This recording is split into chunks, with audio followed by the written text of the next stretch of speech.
दोस्तों नमस्कार। कानूनी बात बताने वाले यूट्यूब चैनल में आपका स्वागत है। आज का विषय सरकारी अधिकारियों को रिश्वतदारी देना यानी रिश्वतखोरी के बारे में आज का विषय। अब किसी अधिकारी को आपकी मदद के लिए गलत या बेईमानी से कुछ करने के लिए या कुछ न करने के लिए आप राजी करते हैं या अवैध रूप से उसे पैसा देते हैं या कोई भी अन्य मूल्यवान वस्तु देना निश्चित करते हैं या दे देते हैं, उसको हम रिश्वत कहते हैं। दुनिया के हर देश में सरकारी अधिकारियों को रिश्वत देना कानून के खिलाफ है। एक भी ऐसा देश नहीं कि जो बोलता है कि भाई रिश्वतखोरी अच्छी है, हमारे देश में चलेगी। नहीं चलेगी।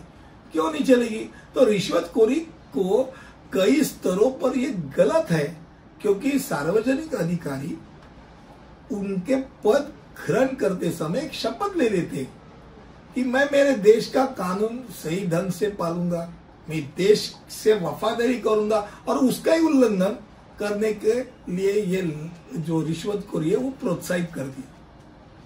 भारत में यदि अगर देखा जाए तो रिश्वत देना या प्राप्त करना या उसका प्रयास करना, ये प्रयास करना या उसके लिए समझौता करना, ये भी एक अपराध है। छोड़ो रिश्वत लेना की बात भी छोड़ो, खाली आपने बात की रिश्वत मांगी या उसके लिए आपने एक प्रकार का एक एमओयू किया है, समझौता कर लिया, तो वो भी आपके ऊपर मुकदमा चलाने के लिए काफी है। और इसके लिए रिश्वत का भुगतान भी आवश्यक नहीं। और देने वाला ही खाली गलती करता है ऐसा नहीं, लेने वाला तो देने वाला भी गलती करता है, ये याद रखो।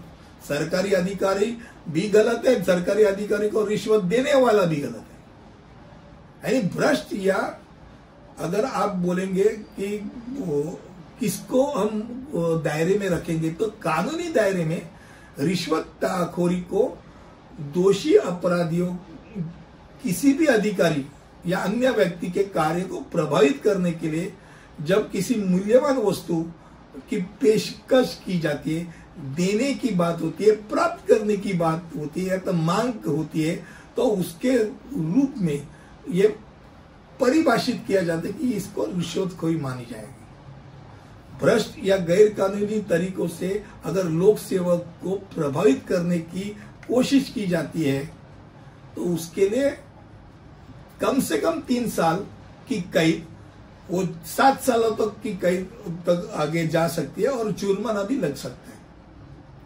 अब अगर ये हम बोल रहे हैं कि सरकारी अधिकारी, तो रिश्वत के बदले की स्थिति जहां एक व्यक्ति किसी सार्वजनिक अधिकारी को किसी भी इरादे से कोई भी मूल्यवान वस्तु का उपहार करता है, तो वो एक प्रकार का प्रभाव हो जाता है। अब क्यों गलत है? मान लो 4 टेंडर है भाई, उसमें से एक जन, चारों एक जैसे ही, पर एक जन बोलता है कि अधिकारी को मैं तुमको फलाना पैसा दूंगा। अब वो पैसा मिल रहा है, इसलिए वो 4 में से उस आदमी के लिए जब वो बोलते हैं उसका टेंडर पास करना है, तो बाकी के 3 के लिए वो गलत होता है।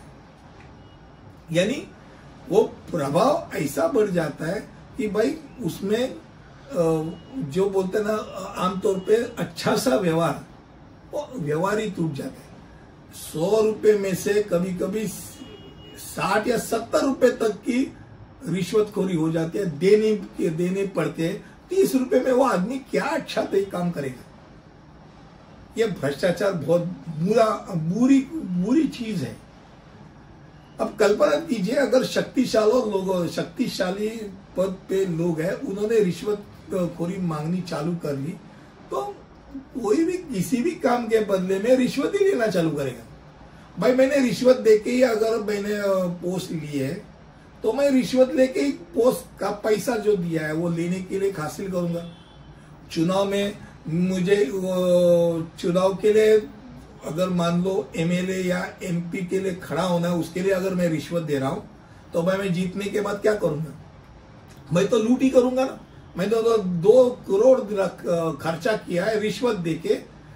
चुनाव की रिश्वत छोड़ो, दोनों की, ऐसे पहले पोस्ट खड़ा होने के लिए अगर मैं रिश्वत दे रहा हूं, तो उसका अधिकार चला जाता है जिसने उसको उम्मीदवार दिया है। वो इलेक्शन के लिए खड़ा होने के लिए अपने पार्टी से पोस्ट दे दिए, उसका अधिकार ही चला जाता है बोलने के लिए कि आपने रिश्वतधारी क्यों कर रहे हैं। भाई करूंगा ना, तुमको पैसा कहां से दूंगा, तुमको दिया वो पैसा तो कम से कम वसूल कर रहा है। तो ये चालू हो जाता है और बहुत बुरी बात हो जाती है। तो भ्रष्टाचार जहां हम देखते 100 रुपए में से 70 रुपए भ्रष्टाचार, कभी कभी भ्रष्टाचारी लोग खा जाते हैं। तो क्वालिटी वाइज हम मार खा लेते। पहले हम बोलते थे ब्रिटिश जमाने में ये है वो है अच्छा है, कहां से अच्छा हो गया भाई, वो भ्रष्टाचार कम था इसलिए अच्छा हो, बहुत कम था। भ्रष्टाचार बढ़ के इसलिए क्वालिटी डिटेरेट हो गई। और मुझे लगता है हम सही मायने में अगर आप सरकारी अधिकारी है तो भाई ऐसे लोगों से दूर रहो, अपने जो सरकार है सरकार से प्रामाणिक रह के आप जो कुछ काम कर रहे हो वो अच्छी तरह करो। इतना ही आज के वीडियो में बोलना चाहता हूं। और भ्रष्टाचार यानी रिश्वतखोरी के ऊपर ये जो वीडियो है ये यही खत्म करता हूं। अगले वीडियो में ऐसे कुछ लेके आऊंगा, तब तक के लिए अनुमति, धन्यवाद।